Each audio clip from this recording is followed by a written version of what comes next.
Hello dear, इस video में discuss करेंगे हम लोग प्रिज्म कोण, अपवर्तनांक और न्यूनतम विचलन कोण में संबंध। क्लियर है आप लोगों को? तो हमने कहा क्या डियर कि हम इस वीडियो में डिस्कस करेंगे प्रिज्म, अपवर्तनांक और न्यूनतम विचलन कोण में संबंध। जैसा कि यहाँ पर एक आप लोग चित्र देख पा रहे हैं कि इसमें ए बी सी प्रिज्म का मुख्य परिच्छेद है। प्रिज्म का क्या डियर? मुख्य परिच्छेद। Is that clear? इस केस में हमारे पास एक आपतित किरण पी क्यू है, और चूंकि हम जानते हैं कि कांच जो है सघन माध्यम है, ये प्रिज्म कैसा माध्यम है? सघन माध्यम। जबकि कौन सा माध्यम है? विरल माध्यम है। कौन सा माध्यम है डियर? विरल माध्यम। मतलब ये प्रिज्म जो रखा गया हवा में रखा गया है। Is that clear? तो ये हो गया विरल माध्यम, ये क्या हो गया? सघन माध्यम। तो जानते हैं हम लोग कि जब कोई प्रकाश किरण विरल से सघन माध्यम में जाती है तो अभिलंब की ओर क्या होती है? झुकती है। इस केस में हमने ए बी के एलांग एक परपेंडिकुलर ड्रा किया है, जिसका नाम दिया हमने क्या है? N O. क्या नाम दिया है? एन ओ। क्लियर है? तो हमने क्या कहा आप लोगों से कि जब कोई प्रकाश किरण विरल माध्यम से सघन माध्यम में, इट मीन्स ये हवा से जब ये कांच में प्रवेश करेगा तो अभिलंब की ओर क्या हो जाएगा? झुक जाएगा। क्लियर हो गया आप लोगों को? सिमिलरली इसी प्रकार इसी के अपोजिट हम पढ़ेंगे कि ये हमारे पास हो गया सघन माध्यम। प्रिज्म हमारे पास क्या हो गया? सघन माध्यम। जबकि पुनः हमारे पास जो हवा होगा वो कौन सा माध्यम होगा? विरल माध्यम होगा। तो इस केस में हमने एसी के एलांग, किसके एलांग? एसी के एलांग हमने एक परपेंडिकुलर ड्रा किया, जिसका नाम क्या है? यमओ। क्या डियर है? यमओ है। क्लियर है आप लोगों को? तो इस केस में डियर जब कोई प्रकाश किरण, जब कोई लाइट भी सघन माध्यम से विरल माध्यम में जाती है तो अभिलंब से दूर हटती है। Is that clear? It means हमारे पास ये पी क्यू आपतित किरण है, और जो हमारे पास क्यू आर है आर एस से होते हुए निकल जाएगा। क्लियर है? तो इस वीडियो में हम लोग प्रिज्म कोण को किसे शो करते हैं डियर? कैपिटल ए से। ठीक है? और अपवर्तनांक को किसे शो करते हैं? एन से अथवा म्यू से शो करते हैं। किसे शो करते हैं डियर? म्यू से। और न्यूनतम विचलन कोण को किसे शो करते हैं? डेल एम से। It's okay dear. इसी डेरिवेशन को हम क्या करेंगे? आगे कंटिन्यू करेंगे।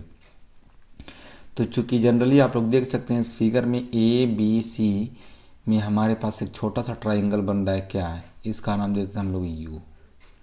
यू क्यू आर दिख रहा है। तो चूंकि आप लोग जानते हैं कि किसी भी त्रिभुज का बहिष्कोण का अंतः कोण का जो सम्मुख, चूंकि आप जानते हैं कि त्रिभुज के बहिष्कोण का मान अंतः सम्मुख कोणों के मान के योग के क्या होता है? बराबर होता है। तो चूंकि हम जानते हैं डियर त्रिभुज यू क्यू आर में हम लिखते हैं यहाँ पर त्रिभुज यू क्यू आर में, त्रिभुज यू क्यू आर में। तो त्रिभुज यू क्यू आर के लिए डियर, तो इस केस में आप जानते हैं डियर त्रिभुज का जो बहिष्कोण होता है, कौन सा कोण होता है? बहिष्कोण। ये जो बहिष्कोण है डियर, ये अंतः सम्मुख अंदर की ओर बना कोण दोनों ये है, और इसके सम्मुख है, इसके सम्मुख ये है, इसके सम्मुख ये है। इन दोनों के योगफल का जो योग होगा ये बहिष्कोण के इक्वल के बराबर आएगा। Is that clear? It means लिखना चाहें यू क्यू आर में dear angle del is equals to हमारे पास क्या आ जाएगा? Angle U Q R plus क्या आ जाएगा? U R Q. It means dear अगर इस कोण का अगर हम मान लिखना चाहें, इस डेल का मान लिखना चाहें, तो यह कोण और यह कोण दोनों का जो योग होगा डियर वह इस कोण के इक्वल आएगा। यदि इस कॉन्सेप्ट को आगे बढ़ाएंगे डियर तो लिख सकते हैं डेल, और चूंकि हम जानते हैं कि जब दो रेखाएं एक दूसरे को क्या करती हैं? प्रतिच्छेद करती हैं। क्या करती हैं डियर? प्रतिच्छेद करती हैं। तो शीर्षाभिमुख कोण आपस में क्या होते हैं? बराबर होते हैं। इट मीन्स हमारे पास ये एंगल आई है और ये एंगल हमारे पास क्या है? आर है। तो अगर इस कोण का मान निकालेंगे डियर तो इस केस में हमारे पास हो जाएगा एंगल यू क्यू आर को लिखना चाहें तो लिख सकते हैं हम लोग एंगल आई माइनस क्या लिख सकते हैं हम लोग? Angle are. आई होप सभी लोग समझ गए होंगे। इस केस में हमने बताया क्या ये दोनों कोण आपस में क्या होंगे? इक्वल होंगे। तो इस केस में हमें इतने का बस मान निकालना है डियर। तो इस केस में से इस पूरे कोण में से अगर इतना घटा दें हम लोग तो इसका मान निकल जाएगा। क्लियर है आप लोगों को? अच्छा जी। प्लस नेक्स्ट आगे यू आर क्यू है डियर, तो इस केस में ये भी दोनों कोण आपस में क्या होंगे, बराबर होंगे। तो इस केस में इस पूरे कोण में से अगर इतना घटा दे डियर तो इसका मान निकल जाएगा। तो हम लिखना चाहे तो लिख सकते हैं इसको आई डैश और माइनस क्या लिख सकते हैं हम लोग, आर डैश लिख सकते हैं। Is that clear. अब क्या कर देंगे, आगे कैलकुलेशन को बढ़ाएंगे तो लिख सकते हैं angle del is equals to हो जाएगा हमारे पास angle I dash. Is that clear. I plus क्या हो गया, आई डैश माइनस, और दोनों में से ये भी माइनस और ये भी क्या डियर माइनस है, माइनस को हमने कॉमन कर लिया। तो इस केस में हमारे पास क्या बचेगा, एंगल आर और प्लस क्या आ जाएगा, angle R dash. I hope ये क्लियर हो गया होगा। ये इक्वेशन फर्स्ट बना लेते हैं। ओके अच्छा, चूँकि हम जान चुके हैं कि हमारे पास जो यन ओ है जो डियर, वो ए बी पर क्या है, परपेंडिकुलर है। इट मीन्स ये पूरा एंगल हमारे पास क्या होगा, 90 डिग्री, और ए बी एंगल हमारे पास पूरा क्या होगा, 90 डिग्री। Is that clear. कि हमारे पास जो जो हमारे पास एंगल ए क्यू ओ होगा, ए क्यू क्या होगा, ओ होगा, वो पूरा परपेंडिकुलर खींचा गया, क्योंकि ये नो हमारे पास परपेंडिकुलर है किस पर, ए बी पर। तो इस केस में ये पूरा कितना होगा, 90 अंश। और सिमिलरली ए सी के एलांग जो हमने एंगल ए आर ओ को देखा जाए तो ये भी हमारे पास परपेंडिकुलर है। तो इस केस में ये 90 प्लस 90 क्या हो जाएगा, हमारे पास 180 हो गया। तो कॉमन सेंस की बात है, इन दोनों कोणों का जो योग होगा वो भी किसके इक्वल आएगा डियर, वो भी 180 के इक्वल आएगा। एक चतुर्भुज में 360 अंश का कोण बनेगा डियर। तो चूंकि हमारे पास ये दोनों जो कोण हैं ये पूरा 90-90 हो गए। अच्छा, तो इस केस में कॉमन सेंस की बात है कि ये 90 प्लस 90 हमारे पास कितना हो गया, 180 अंश हो गया। और ये कोण दोनों मिला के कितना होगा, 180 अंश। तो इस केस में लिखना चाहें तो लिख सकते हैं हम लोग एंगल ए आप प्लस क्या लिख सकते हैं, angle O is equals to क्या लिख सकते हैं हम लोग, 180 डिग्री। क्लियर आप लोगों को। ये इक्वेशन हमारे पास क्या बन गया, सेकंड बन गया। क्लियर है। अच्छा जी, नेक्स्ट आगे प्रोसीड करेंगे डियर। तो चूँकि हम जानते हैं कि हमारे पास त्रिभुज एक दिख रहा है, एंगल क्यू, ये वाला त्रिभुज दिख रहा है, angle Q R O, angle पुनः लिख सकते हैं हम लोग, पुनः त्रिभुज क्यू आर ओ में, त्रिभुज क्यू ओ आर में, क्यू ओ आर यहाँ पर क्यू है डियर, और ये क्या है, आर है, और ये क्या ओ है। तो इस केस में हम जानते हैं कि एक त्रिभुज में कितने अंश का कोण बनता है, एक त्रिभुज में टोटल 180 अंश का कोण बनता है। तो लिखना चाहें तो लिख सकते हैं डियर हम लोग आर और प्लस एंगल आर प्लस क्या लिख सकते हैं हम लोग, आर डैश, ठीक, और plus angle O is equals to हमारे पास क्या हो जाएगा, 180। आई होप क्लियर हो गया होगा कि ये कोण और ये कोण और ये तीनों कोणों को जोड़ने पर कितना आएगा, 180 अंश आएगा। अच्छा, ये हमारे पास इक्वेशन क्या हो गया, थर्ड हो गया। आई होप यहाँ तक क्लियर हो गया होगा आप लोगों को। ठीक, नेक्स्ट अब क्या कर देंगे डियर हम लोग कि यहाँ पर से हम लिखना चाहें तो लिख सकते हैं हम लोग angle R plus angle R dash is equals to 180 minus क्या लिख सकते हैं हम लोग, एंगल ओ लिख सकते हैं। क्लियर आप लोगों को। अगर क्या करेंगे, इसको हम ट्रांसफॉर्म करेंगे डियर, तो ये हमारे पास प्लस के साइन के साथ है, इधर जाएगा किसका हो जाएगा, माइनस का। और चूँकि समीकरण 2 से लिखना चाह डियर तो लिख सकते हैं angle A is equals to हमारे पास क्या होगा, 180 अंश माइनस क्या होगा, ओ होगा। इस केस में हम लिखना चाहें तो आर प्लस क्या हो जाएगा, R dash, R plus R dash बराबर क्या हो गया, ए हो जाएगा। इट मीन्स डियर हम लिखना चाहें तो लिख सकते हैं हम लोग 180 माइनस एंगल ओ को, 180 अंश माइनस ओ को लिखना चाहें तो क्या लिख सकते हैं, एंगल ए लिख सकते हैं। Is that clear. अच्छा जी, नेक्स्ट आगे क्या करते हैं हम लोग, इसको प्रोसीड करेंगे डियर। तो हमारे पास हो क्या जाएगा, ध्यान से देखिएगा आप लोग, ये इक्वेशन हमारे पास बन गया इक्वेशन फोर्थ। क्या बन गया डियर, इक्वेशन फोर्थ हो गया। अच्छा, अब क्या करते हैं डियर हम लोग आगे प्रोसीड करेंगे। तो लिखना चाहे तो लिख सकते हैं हम लोग पुनः, हम लिख सकते हैं डियर पुनः समीकरण 4 का मान समीकरण 1 में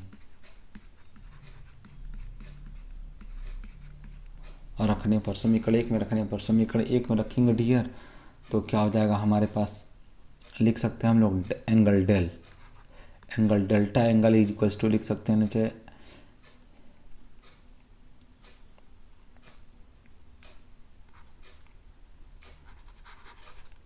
रखने पर इस केस में जो हमारे पास एंगल डेल बना डियर, उसको लिख सकते हैं हम लोग क्या, एंगल आई प्लस क्या लिख सकते हैं हम लोग, angle I plus angle I dash और माइनस क्या लिख सकते हैं डियर हम लोग, हमारे पास माइनस के केस में ये हो जाएगा हमारे पास माइनस था डियर, क्योंकि हमने माइनस कॉमन किया था। तो इस केस में माइनस और आर प्लस आर डैश को यहाँ से अगर लिखना चाहें dear R plus R dash को, तो हमारे पास किसके इक्वल हो जाएगा, ए के इक्वल हो जाएगा। इज दैट क्लियर कि हमने बताया क्या डियर कि हमारे पास इक्वेशन फर्स्ट है angle del is equals to angle I plus angle I dash minus R plus क्या है आर डैश, इक्वेशन फर्स्ट बनाया था और हमने आर प्लस आर डैश का कितना मान निकाला, ए निकाला है। अब इस मान को इसमें क्या कर देंगे, प्रतिस्थापित कर देंगे डियर। तो इस केस में हमारे पास डेल एंगल बराबर क्या हो जाएगा, angle I plus angle I dash minus क्या हो जाएगा ए। क्लियर है आप लोगों को। अब इस केस में डियर न्यूनतम विचलन की स्थिति में हम क्या करेंगे, एक केस मानेंगे। क्या केस मानेंगे उसको डिस्क्राइब करते हैं कि पुनः माना अल्पतम विचलन की स्थिति में, अल्पतम विचलन की स्थिति में, तो पुनः माना हमने अल्पतम विचलन की स्थिति में हमारे पास जो एंगल आई है वो आई डैश के इक्वल होगा और जो हमारे पास एंगल आर है वो आर डैश के इक्वल होगा और जो हमारे पास डेल्टा है एंड डेल है डियर वो डेलियम के क्या हो जाएगा, इक्वल हो जाएगा। जो विचलन कोण है डियर उसे हम लोग क्या मान लेते हैं, अल्पतम विचलन कोण मान लेते हैं। क्लियर है। तो चूंकि आप जानते हैं कि हम क्या करेंगे, आपतित किरण और अपवर्तित किरण। आपतित किरण ये हमारे पास क्या हो गया, आपतित किरण, और ये क्या हो गया, अपवर्तित किरण। आपतित किरण को आगे बढ़ाएं और अपवर्तित किरण को पीछे बढ़ाएं तो इस केस में दोनों के इंटरसेक्टिंग पॉइंट से एक कोण बनेगा। इस कोण को हम लोग क्या बोलते हैं, विचलन कोण। क्या बोलते हैं डियर, विचलन कोण। यानी ये हमारे पास टोटल क्या होता है, विचलन कोण होता है। Is that clear. अच्छा, यानी हमने कहा क्या डियर कि जो ये आपतित किरण है और ये जो अपवर्तित किरण है, तो आपतित किरण को आगे बढ़ाएं और अपवर्तित किरण को पीछे आभासी रूप से बढ़ाएं डियर। तो इस केस में कहीं ना कहीं ये दोनों एक दूसरे को इंटरसेक्ट करेंगी और इन दोनों के इंटरसेक्ट होने से इन दोनों के इंटरसेक्ट होने से यहाँ पर एक कोण जनरेट होगा जिसे हम लोग क्या बोलते हैं, विचलन कोण। क्या बोलते हैं डियर, विचलन कोण। अच्छा, तो इस केस में हमने क्या कर लिया डियर, इसको माना है आई को आई डैश के इक्वल और आर को आर डैश के इक्वल और डेल को डेलियम के इक्वल मान लिया। यानी जो विचलन कोण है वो न्यूनतम विचलन की स्थिति में हमने मान लिया। क्लियर है आप लोगों को। अच्छा जी, इस केस में हम क्या करते हैं, इसको आगे प्रोसीड करेंगे डियर। तो हो जाएगा हमारे पास लिख सकते हैं हम लोग समीकरण 4 में, समीकरण 4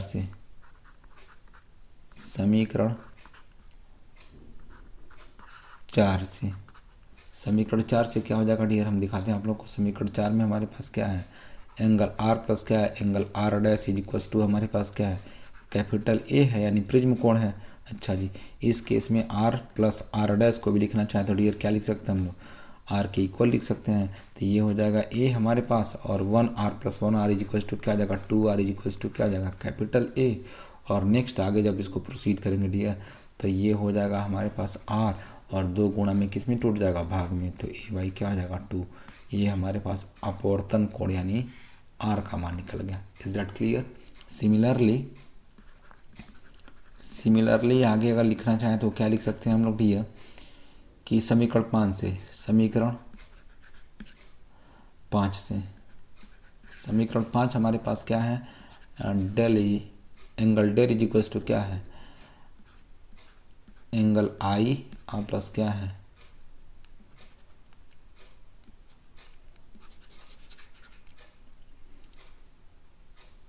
angle del is equals to क्या था, एंगल आई प्लस क्या है, एंगल आई डैश।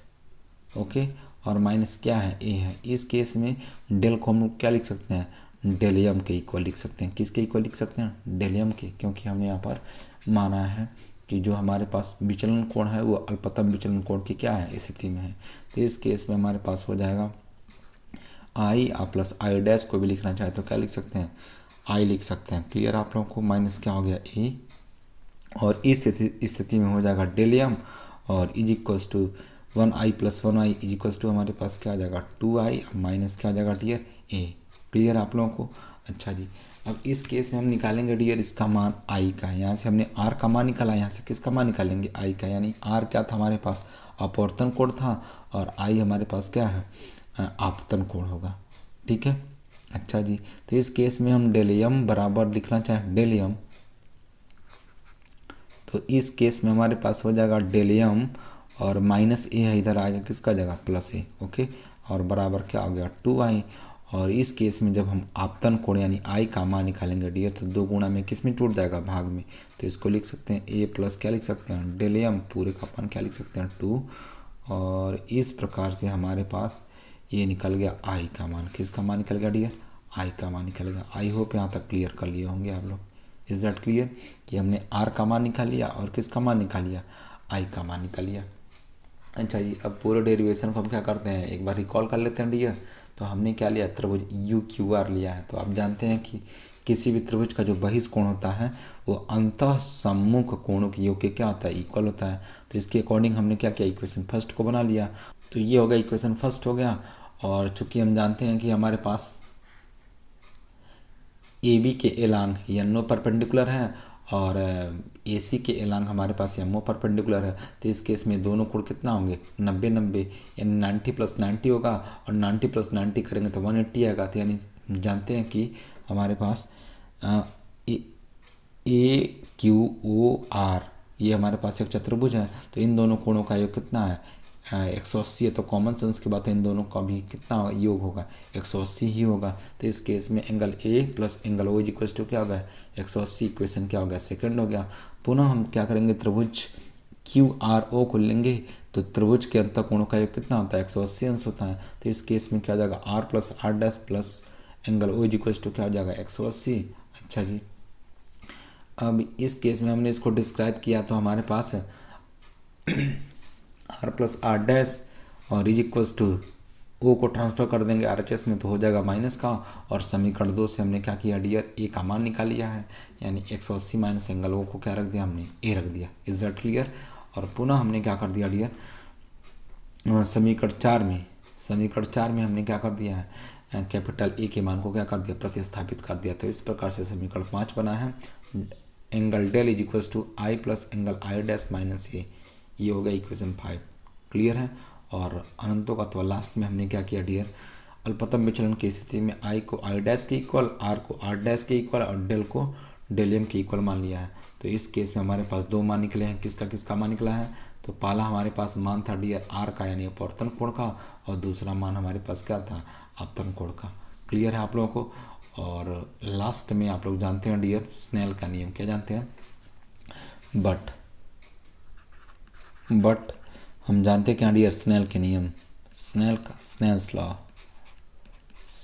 लॉ के अकॉर्डिंग हम जानते हैं डियर कि जो हमारे पास पहले माध्यम के सापेक्ष दूसरे माध्यम का अपवर्तनांक होता है वो साइन आई अपन क्या होता है साइन आर के क्या होता है इक्वल होता है। क्योंकि हम जानते हैं कि पहले माध्यम के सापेक्ष दूसरे माध्यम का जो अपवर्तनांक होता है वो आपतन कोण की जया और अपवर्तन कोण की जया के अनुपात के बराबर होता है। क्लियर आप लोगों को। तो इस केस में पहले माध्यम के सापेक्ष दूसरे माध्यम के अपवर्तनांक को हमने मान लिया म्यू। अच्छा, आप लोग मान सकते हैं small N. Is that clear.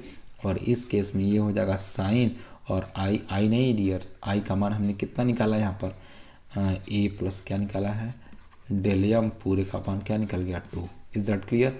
और पूरे का अपान ये हो जाएगा हमारे पास साइन और आर का मान हमने आर नहीं निकाला, क्या निकाला डियर a/2। तो इस केस में हमारे पास डेरिवेशन निकल के आ गया डियर कि म्यू इज इक्वल्स टू होता है sine A plus del M by 2 पूरे का बट्टा साइन a/2, जहाँ म्यू क्या डियर अपवर्तनांक है और ए क्या प्रिज्म कोण है और डेल एम क्या है अल्पतम विचलन कोण है, जो कि हमें इस डेरिवेशन में क्या करना था सिद्ध करना था। इज दैट क्लियर कि हमने लिखा क्या था हेडिंग में प्रिज्म कोण अपवर्तनांक और न्यूनतम विचलन कोण में संबंध। तो इस प्रकार से हमारा संबंध क्या हुआ, डेरिवेट हुआ। और इस संबंध के केस में हमारे पास रिलेशनशिप क्या निकला, म्यू बराबर sign A plus del M पूरे का अपन 2 पूरे का बट्टा साइन ए बाई 2। जहाँ आप लोग जान गए म्यू जो है डियर, म्यू हमारे पास क्या है, अपवर्तनांक है, अपवर्तनांक है।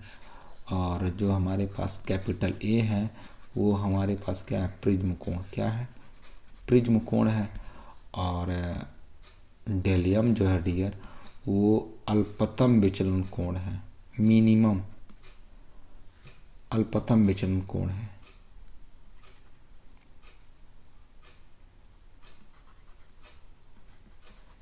अल्पतम विचलन कोण। Is that clear dear. तो ये था आज का डेरिवेशन।